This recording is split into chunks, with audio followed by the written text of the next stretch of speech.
Hello, नमस्ते. कसे आहात सगळे? छान ना? मी पण मस्त आहे. अहो, प्रसिद्ध मोठे व्यक्तीचं मुलं होणं किंवा बायको होणं, एस्पेशली बायको होणं, पत्नी होणं म्हणजे एवढं सोपं आहे का हो? मला हा प्रश्न का पडला म्हणजे नुकतंच SL भैरप्पा गेले. ते गेल्यावर आपल्या सर्वांना माहित आहे, ते लिहून ठेवलेला त्यांचा विल आला बाहेर. मुलांनी माझा अंत्यसंस्कार करू नये किंवा बायकोबद्दल काहीही लिहिलेलं नाहीये. अहो, एट द एज ऑफ 94, वय वर्ष 94, असं असताना त्याची फेब्रुवारी 9 तारखेला घरात बायकोला कोणालाही न सांगता हा माणूस निघून जातो. काय चुकलं होते बायकोचं? काय चुकलं ते मुलांचं?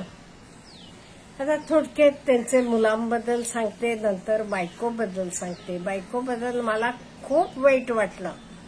मग मला आठवलं गांधीजींचे बायकोलाही असं सगळं म्हणजे खूप एकांत सोसावं लागलं असेल का? सीतेला तरी प्रभू रामचंद्र त्यांची बायको असून सीतेला किती सगळं सोसावं लागलं, हे सगळं माझ्या मनात आलं सरस्वती यांचं विचार केल्यावर.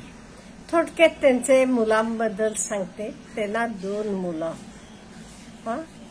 एक उदयशंकर आणि रविशंकर. रविशंकर यांचं वय आहे 67. आता बघा, वडील 94 म्हटल्यावर 60चे पुढची दोन्ही मुलं. ते बँक मॅनेजर आहेत, UKत इंजिनियर शिकलेले आहेत. वेल नोन कॉलेज मधनं मैसूरला NIE म्हणजे इंजिनिअरिंग कॉलेज आहे.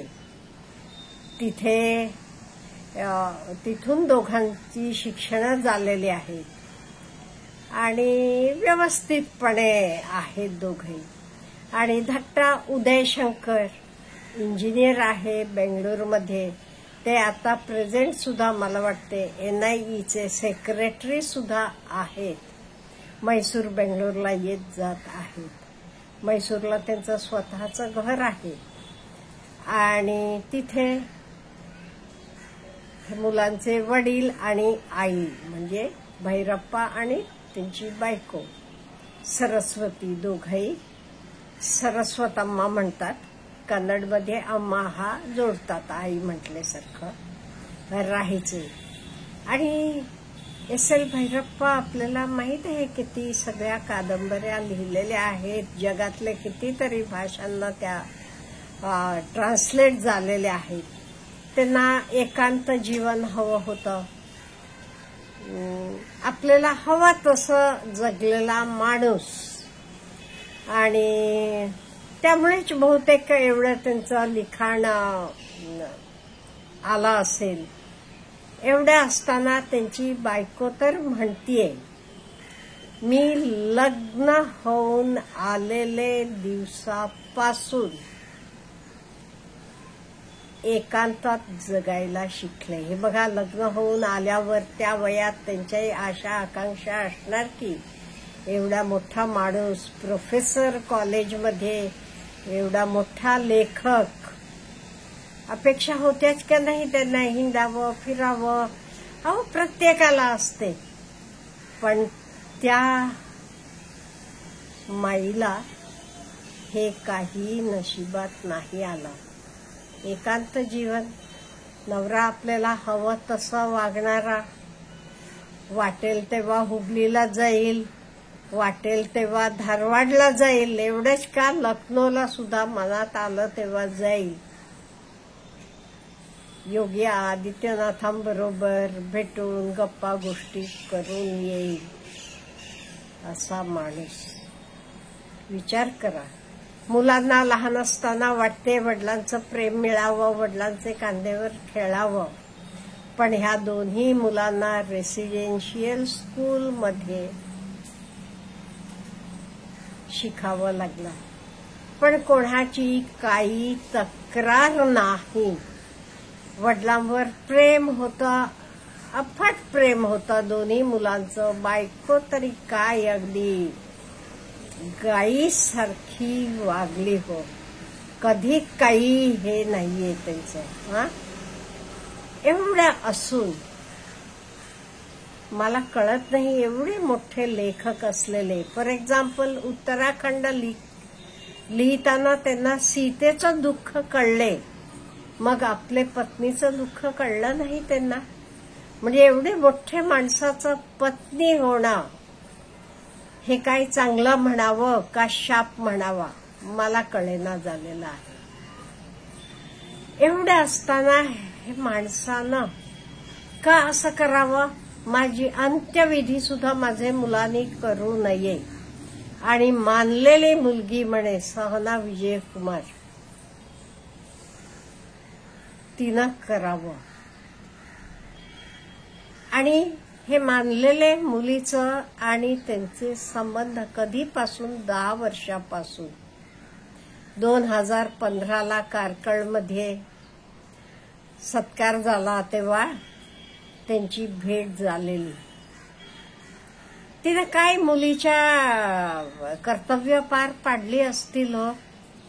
बायकोनं लग्न होऊन आलेपासून सर्व काही एवढं तोंड न उघडता सगळं सोसलं. कधी काहीही न बोलता मुलं वडिलांचं प्रेमानं हवं तर करत होते. आता 94व्या वर्षी एट द एज ऑफ 94 ते माणूस ठेवलेला होता. बँकेचे खाते वगैरे काहीतरी कमी जास्त दिसलं. म्हणताना मुलांनी म्हटलं हे काही बरोबर नाहीये, तुमचा पैसा कुठेतरी नको तिथे जातोय, ते भ्रष्टाचार होतोय. हे मुलांचं चुकलं का मुलांचे पाठीशी राहिली आई म्हणून ते सरस्वतम्मांचं चुकलं. अहो कुठल्याही स्त्रीला लग्न होऊन आल्यावर एवढे मोठे माणसाची मोठे व्यक्तीची बायको म्हणून किती सगळं सोसावं लागलं. त्यांनाही अपेक्षा होत्याच असणार की लग्न होऊन आलो तेव्हा आपण अमुक करावं हे करावं. पण त्यांना काहीही मिळालं नाही. कधी ते नवऱ्याचं नाव घेऊन काहीही उपभोग घेतला नाही. एकदा असंच म्हणे कुंदापूरला ते गेले होते तेव्हा तिथे एका हॉटेलमध्ये गेले होते. ते हॉटेलवालेनं काही बिल घ्यायला नाकारलं. नाही म्हणाला तो, घेतलं नाही त्यानं. तेव्हा सरस्वतम्मा म्हणाल्या नाही असलं काही नाही, त्यांचं नाव घेऊन आपण काहीही घ्यायचं नाही. म्हणजे एवढी ती बाई असून तिला एवढं का सोसावं लागलं. अहो त्यांचे ते विल मध्ये बायकोचं नाव पण असू नये. आयुष्यभर लग्न होऊन आलेपासून ज्या बाईनं आपल्या नवरेबरोबर सगळं गप्प ऐकत राहिली, त्यांना हवं तेवढं लिखाणाला ह्याला त्याला वेळ दिला, मग ते असं का करावं. फेब्रुवारी 9ला कोणालाही न सांगता घरातनं निघून जायचं हे बरोबर आहे का. नो डाऊट एवढे मोठे व्यक्तीबद्दल बोलणं काही बरोबर नाहीये, पण चुकते तिथे बोलणं ही गरजेचं आहे.